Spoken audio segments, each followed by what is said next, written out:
வணக்கம் மீனராசி அன்பர்களே, உங்கள் ராசிக்குள்ள சனி பகவான் இருக்கிறார்.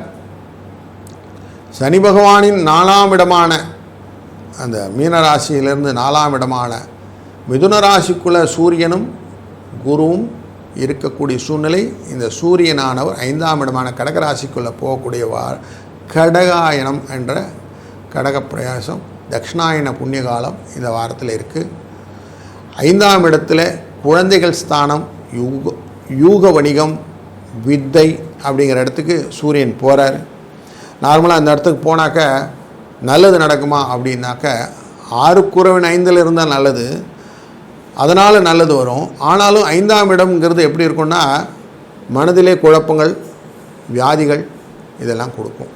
அதனால் கொஞ்சம் மருத்துவ செலவுகள் வருவதற்கான வாய்ப்புகள் இண்டிகேட் பண்ணுது. 6ஆம் இடத்தில் இருக்கக்கூடிய செவ்வாயும் கேதுவும் பண வரவை கொடுத்து விடுகிறார்கள், லாபங்கள் பெருகுகிறது.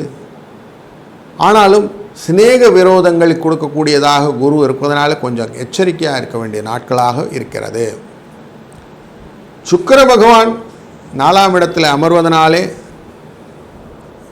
பெரியவர்களை பார்த்து வணக்கம் செய்து அவர்களுடைய ஆசீர்வாதத்தை பெற்றுக்கொள்வதனாலே வாழ்க்கையில் நல்ல சுபிட்சங்கள் வரும் அப்படின்னு தெரியும்.